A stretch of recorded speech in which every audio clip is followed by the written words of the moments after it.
Hello, my name is Dante Renee, and welcome to the 10 Room Bizarro YouTube page where I talk about films that I believe need to be talked about more. Like tonight's film, 1973's LEMORA, A Child's Tale of the Supernatural. This is LEMORA, A Child's Tale of the Supernatural, 1973. This is put out by Synapse Films, and this is the DVD, trying to get rid of the glare there. This is the back of the DVD. You got a couple screenshots right there. And this DVD was actually put out in 2004. In 2004. So this DVD's been out for quite some time, and I believe it is still in print. And this particular film is actually rated PG. Now, the interesting thing is 1973 PG. You think of other films like the 70s version of Invasion of the Body Snatchers, which was PG, I believe, and had full frontal nudity in it. You think of films, of course, like Gremlins and Indiana Jones and the Temple of Doom. This is definitely a film that, if released today, would never get a PG. What would it get? I'm not quite sure. I mean, actually, a PG-13 probably, at least. I'm not exactly sure, but definitely not a PG.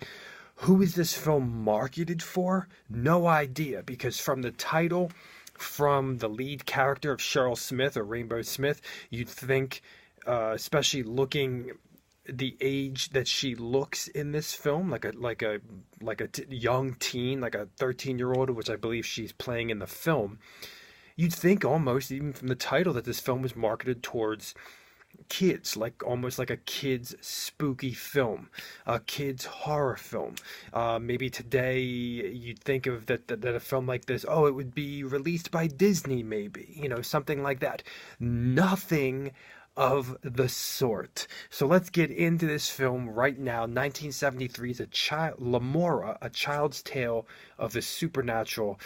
Really, really awesome artwork on the front here, in a beautiful looking DVD. This is in the age of DVDs looking really, really good, and this one in particular definitely does.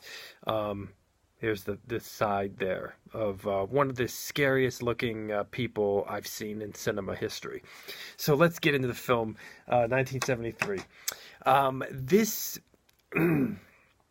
is such a peculiar, unique, dark movie relating to a child and kind of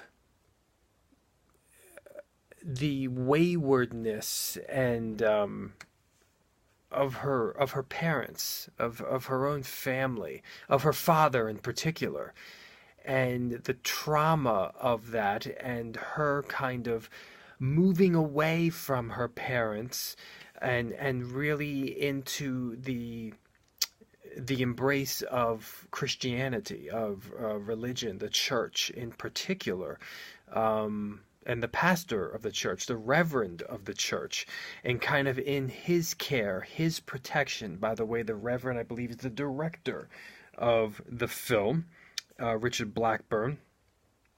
Now, yes, the interesting thing is, as this is happening, she is also being lured, using her criminal father, to a place far away in the woods of a world of the destruction of innocence. I don't want to give away much more. It might have creatures of sorts and different beings. And a theme in this movie is evil versus good. Let's get into this film. First and foremost, the music for this movie. The music has dramatic flourishes. It has kind of old-time flourishes to it, classical flourishes. almost at times like a late night 70s TV movie sound at times, orchestrated. There was this country song earlier on in the film, but then at other moments the score reminded me a bit pieces of Creepshow 2 and pieces of Necromantic. Yes, indeed, folks. And then also dark, horrific atmosphere. Um, Cacophony of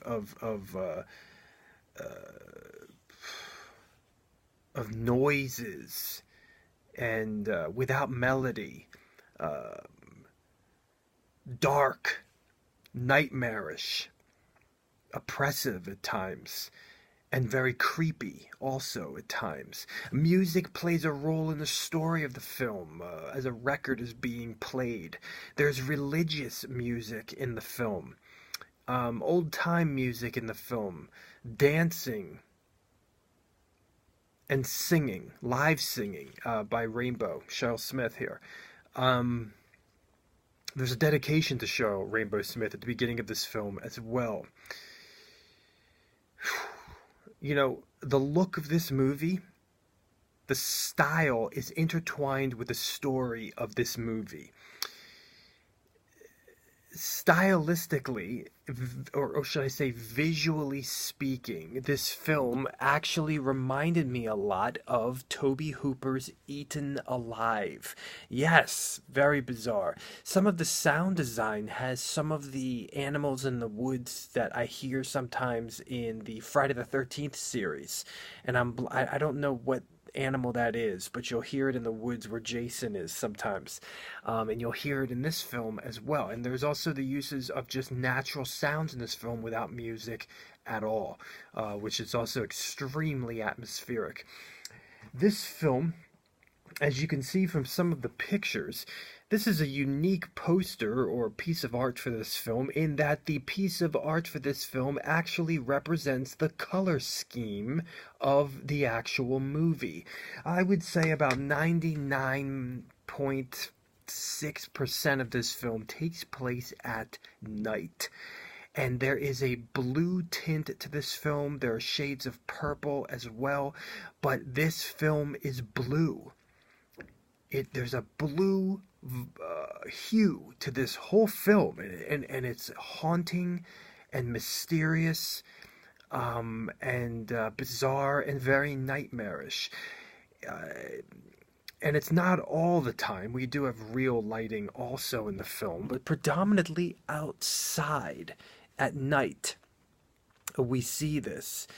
There's magic in this film. This is a nightmarish fairy tale at times. Witches and werewolves possibly, and vampires possibly. The personification of evil, a very mysterious van ride or truck ride to a location, a very mysterious bus station.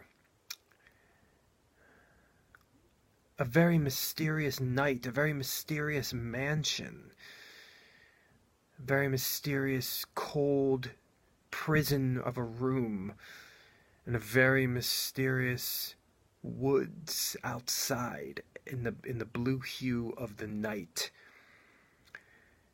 We have very weird pauses in this movie where the frames actually freeze. We have slow motion montages.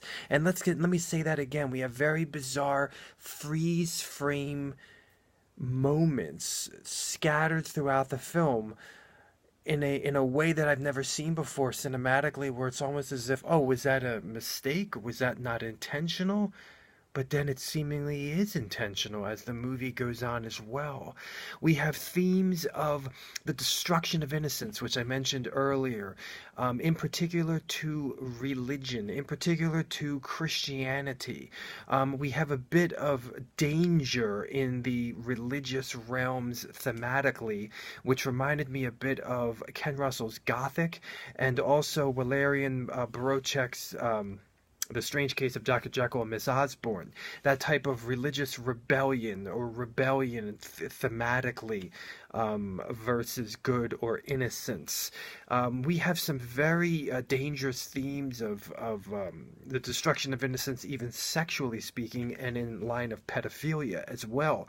On many fronts, some very dangerous vibes in here as well. um, some partial nudity on Rainbow Cheryl Smith's character, but there is a especially with how young she looks in this movie, there is a there's a seduction of innocence. There's a seduction and a sexuality to the whole film. As a matter of fact, I believe IMDb or one of the sites online actually has a horror slash erotic. Very bizarre. It's a PG rated film, but there is definitely a dangerous tone of erotic themes cascading through this nightmare. Is this a classic horror film, or is it a children's fairy tale, almost akin to Alice in Wonderland, or is it a dark, surreal horror film? Is it a I mean, is it all of these things? Lemora also has, I believe her name is Leslie Glib or Leslie Gilb. Leslie Gilb, I believe. It's the woman right here. I have to tell you, one of the scariest, most haunting, freaking faces that I've seen in cinema history. Every time she's on the screen, I was haunted. I felt like my innocence was being destroyed watching her natural face. It was just her eyes, and there are some very bizarre close-up shots in this film of characters throughout the movie. Just a very surreal quality. There is a song that is sung in this film, also incorporating the musical connections to the storyline, as I mentioned earlier before. Also, a very creepy, interesting song that almost sounds akin to the religious hymns that are also in this movie. We also have some dangerous religious themes involving the church, also, and a church filled with women, with a male reverend and a reverend's desires for a younger girl. I will also say that Cheryl Rainbow Smith is very sexual in this film, and she is very pretty if you know her from her other movies, and she looks extremely young, but there's a quality about her that is also evident from what the characters want from her as well, and it is dangerous and weird and bizarre, although I believe she was of age actually in this film. I believe so, but playing a very, very young girl. But correct me if I'm wrong on that. This is 1973's LEMORA, A Child's Tale of the Supernatural. This is a film where the style is connected and magically intertwined within the dialogue and the story. You turn your lights off, you push play on this film, and you are transported into a Twilight Zone, very bizarre, surreal, unique, creative, mysterious, magical, seductive, dangerous, and sexual film right here. Thank you so much for watching the 10 Room Bizarro YouTube page, where I talk about films that I believe need to be talked about more, like LEMORA, A Child's Tale of the Supernatural, a film that would never be made today.